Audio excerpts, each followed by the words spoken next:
Hi everyone and welcome back to my channel, or welcome if you're new. My name is Katarina. Today's video is going to be the update for my palette of the month. I will be talking about the palette I have been using in February, and in the end of the video I will be revealing what is going to be my palette of the month for March. This project is inspired by the 1 month 1 palette series that was started by Kat from Kitsnitch. So in February I was using the Memi Creative Control eyeshadow palette. This one can be a little bit difficult to show to you because it is a really reflective packaging. But this palette I got from my Bespoke advent calendar last holiday season, and I was really excited to get this palette because I had been secretly hoping for a palette from Memi. I did get the Bespoke, the subscription service, for 5 months I think last year, and I got a couple of products from Memi during that time and I really did enjoy them, so I went to see what other products they do have and I saw that they have some beautiful palettes. Let's first talk about the color story. I will show you what it looks like. So over here you can see the palette is a combination of neutral tones, some plums and also some red eyeshadows, and I got to say I really do like this color story. I feel this palette is really versatile, but still most of the shades do go together pretty well and I could create a bunch of different beautiful looks from this palette. I will say the only thing I would add to this palette would be a more neutral or warm transition shade, because the only real transition shade in my opinion in this palette is the Feeling Myself shade, but if I'm going for a warmer look, I think this is a little bit too cool. That's like the only thing I would change. I would maybe change one of the shimmery reds for a warmer transition shade, because they are pretty similar, but other than that I really do like the colors and I think you can get so many beautiful combinations out of these colors. Last month I had another palette in my palette of the month rotation that had a lot of things going on in it. It was the BH Cosmetics Glam Reflection Smoke palette, but I felt in that palette not everything made sense and I didn't feel that the shades go together that well. With this palette I don't feel like that. I feel that even though there is a lot of things going on and some really different shades, you can easily create multiple different looks from this palette and you can easily combine these shades. So I do really like the color story. However, I was unfortunately a little bit disappointed with the formula of this palette.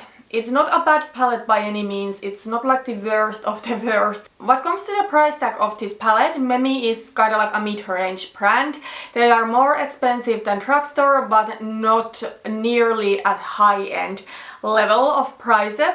So of course I wouldn't expect this palette to perform like a high-end palette, but I think the issue is that I do have some eyeshadows that are way more affordable than these but perform better. So Colourpop, BH Cosmetics, to name couple. Something that is pretty similarly priced I would say is Juvia's Place, and that is so much better formula.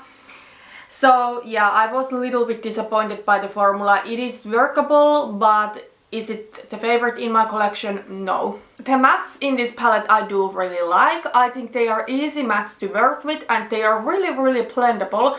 For example, today I do have the shade Pink Poppa in my crease, and because it is so blendable I was able to blend it kinda like to be my transition shade too, so I didn't need additional transition shade because today I wanted to create a warmer look, so I didn't want to go in with the lighter mauve Feeling Myself. So yeah, these shades are really blendable. I wouldn't say the mattes are the most pigmented, but you can build them up to be pretty intense. And I personally would rather take mattes that require a little bit more building up but are easy to blend out than the other way around where it would be super pigmented but difficult to blend.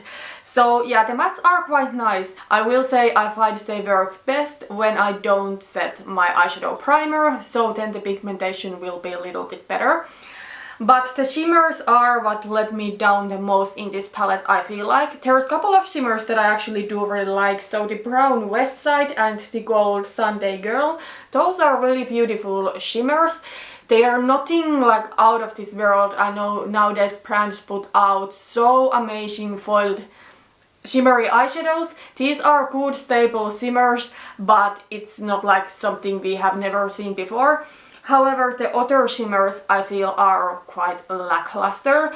So I think the two shimmers in the top row are kinda flaky and sheer. Then the shimmery reds in the bottom row, I think they are not as flaky as the ones in the top row, but I feel these maybe do lack pigmentation a little bit and you need to build them up. So I think if all of the shimmers performed like the ones in the middle row, I would be so happy, but unfortunately that is not the case. I think the only shade that might be unique to my collection is the matte red, but honestly matte red is not something I like to wear on my eyes too often, and I know I do have some other matte reds, but maybe those are a little bit deeper. This one is maybe a little bit brighter. So because this formula in my opinion is just okay and there's nothing unique into my collection really in this palette, I don't see myself reaching for this over any of my other palettes. And because of that, I have decided to let go of this palette and give it to a friend or family now that it is just really slightly used. Although I will say this is a formula that even a little use does show. Anyways, it is something I have not used a lot and I cannot see myself using it in future. So I'm going to declutter this palette from my collection. So this month and last month I had palettes in my rotation in this palette of the month series that I didn't pick myself. So the palette I had last month was a gift with purchase, and this palette, as I said, I got from my advent calendar. And both months I have not been really happy with the palette, and this only shows to me that I really should avoid getting makeup in my collection that I don't pick myself. And I really feel I want to go more and more to the direction where I only have favorites in my collection, especially in categories other than like really color cosmetics. What comes to eyeshadows, I like to have variety, but I am still quite picky about color stories and about formulas, I feel. So I really should avoid getting eyeshadow palettes and other makeup products that I don't pick myself. And usually I don't get palettes that I don't pick myself, but last year I got the two that I have been mentioning today, so this one and the BH Cosmetics one. But next, let's go through the palette shade by shade. I will let you know what I think about the shade and how many times I used each shade. I did create in total 5 looks with this palette, and I also did a 3 looks 1 palette video. That was my last video, so I will link it down below if you want to see it. The first shade is a really light matte cream called Solo. This one is a really beautiful shade. I think it's really smooth and buttery and blendable and performs really well, and this is the shade I wore the most from this palette. I used it 5 times. The second shade, however, in the top row, it's not good. It's called Self-Made and it is like a light silver, but this is a really lackluster shade. It is really flaky and it is quite sheer, and I did use this in one of the looks I showed in the video, 3 looks 1 palette video, and I used glitter primer with this shade and still I feel it didn't perform. And in my opinion, if a shimmer doesn't perform with a glitter primer, then there is something wrong with the shimmer. Like, this is just not good. It feels like a really cheap eyeshadow formula. The third shade is a light matte mauve called Feeling Myself. I used it twice. I do really like it. It's the only shade from this palette, as I said, that truly would work as a transition shade for me. The fourth shade is called Bout That Booty, and this one is a lighter shimmery pinky plummy sort of shade. It is a beautiful color, but again it doesn't perform. I think it's pretty similar to Self-Made, and I used it once. Honestly, I do have these colors somewhere else in my collection in way better formulas, so yeah, Even if I kept this palette, I don't know if I would ever want to use the shimmers from the Top Row again. So yeah, unfortunately they were probably the most disappointing shadows from this palette. But then let's talk about the middle row. The shade West Side is a beautiful shimmery brown. This one actually is really nice and pigmented and I do like it, but it is a shimmery brown. It's nothing unique to my collection, not a reason to keep this palette. But I used this shade twice. Then the matte red Pick Poppa I used also twice. This one is more unique to my collection, as I said, but I really do not love matte red eyeshadow. I just feel it's one of the little bit harder shades for me to pull off. However, I think this one performs really well. Like today it is a really intense shade on my look, so nothing wrong with the shade, it's just not my favorite tone.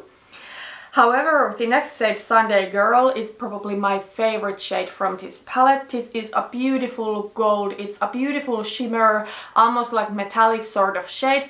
Really do enjoy this, but I do have plenty of other golds in my collection, so again, not a reason for me to keep this palette. This one I used twice and I got to say it is my favorite shade from the palette. And I think if all of the shimmers from this palette were performing similarly to West Side and Sunday Girl, I actually might keep this palette. But since all of the other shimmers I feel are so disappointing, I really don't see myself reaching for this palette.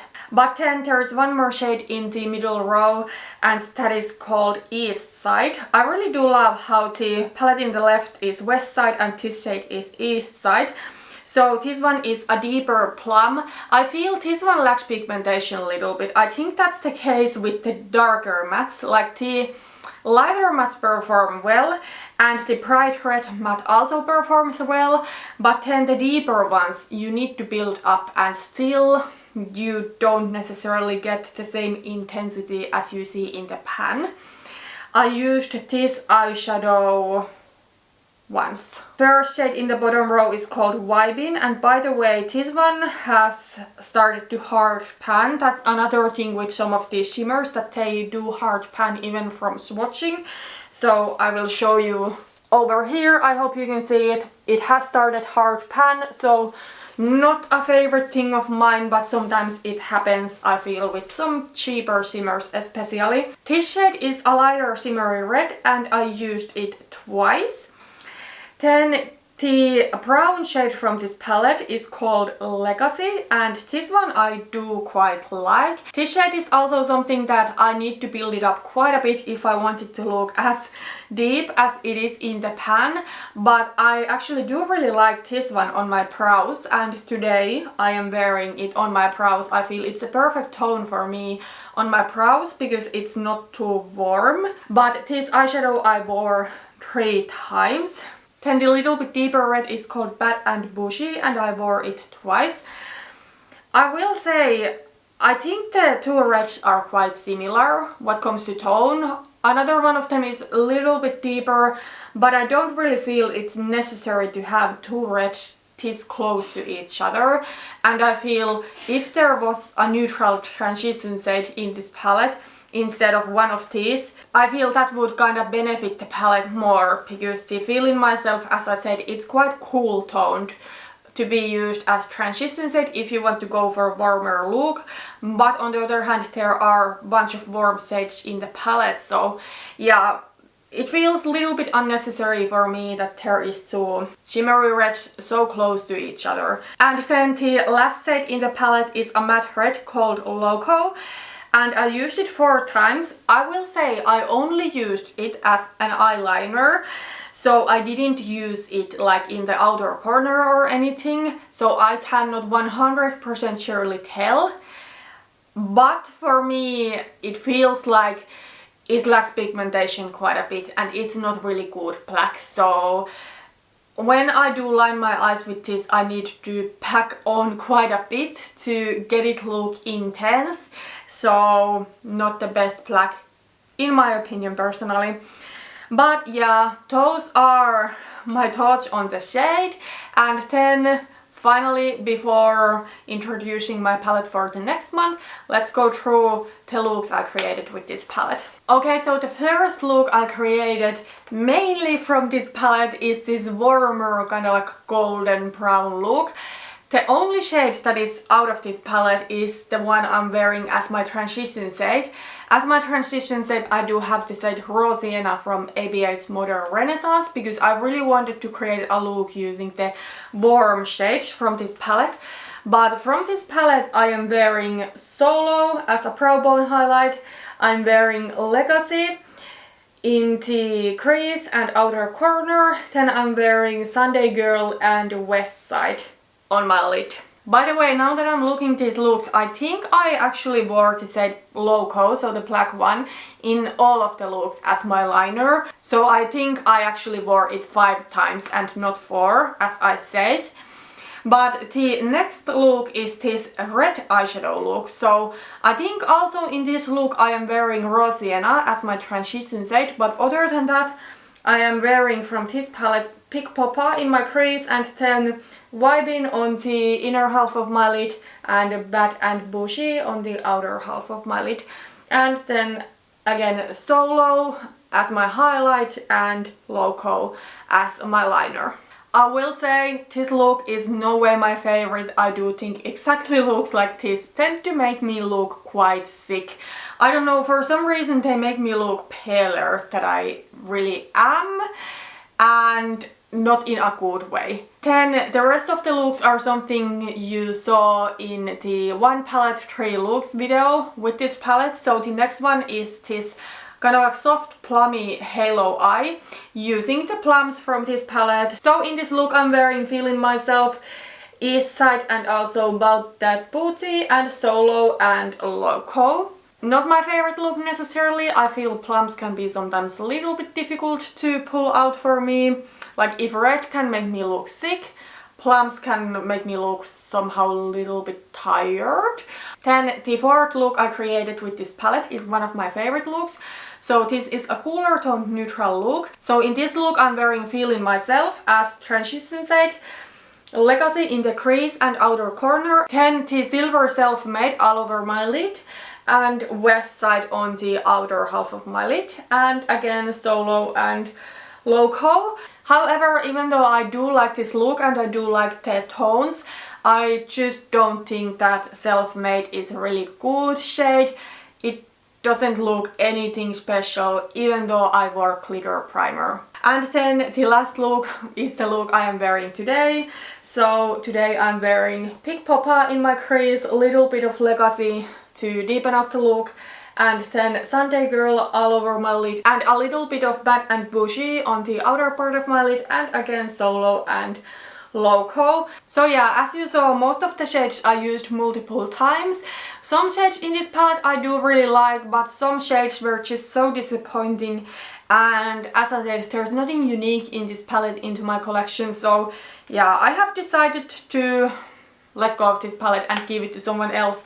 Also, I know this is a super petty reason to dislike a palette, but one reason why I'm not the biggest fan also is the packaging. Now you can see that it's like full of fingerprints, even though I did wipe it clean just before I started. However, it is really dirty again, and this probably wouldn't bother me that much. However, since I do film videos and I most of the times film with a ring light, it does bother me more because it's annoying to show on camera. But as I said, this is a really petty reason, and if I liked the palette otherwise and if the shades performed, it wouldn't be a reason for me to declutter a palette. But let's move on to the palette that I will be using in March. I am so excited. I feel the past couple of months I have not been enjoying this project that much because I have had palettes that I didn't really enjoy. So in January it was more a color story issue, in February it was more of a formula issue, but I am so excited for my palette for March. This is something that I picked for myself and actually something that was on my wish list for a really long time. So my palette for the month of March will be the BH Cosmetics Love in London eyeshadow palette. I am so excited to be using this palette.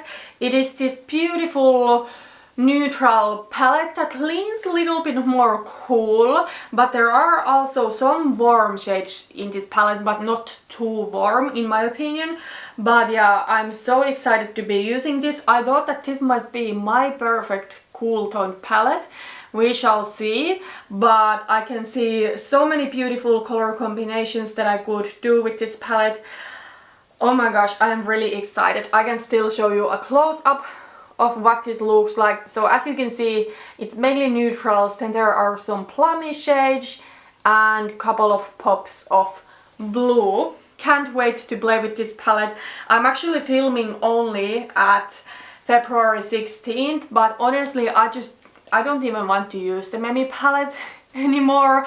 I just want to start using this palette. So yeah, I decided to film this video a little bit early. I don't think I would change my mind about the Memi palette, but this palette I have bought in August and I have not even tried it yet, which is not good, I know, but I'm really excited to try this, and that's why I decided to film my palette of the month video a little bit early. Let me know if there's any videos you would like to see me doing with this palette. Like if you want to see me doing a palette bingo or 3 looks 1 palette or anything, I would love to know. So yeah, that's everything for today. Thank you so much for watching this video and see you in my next one. Bye bye.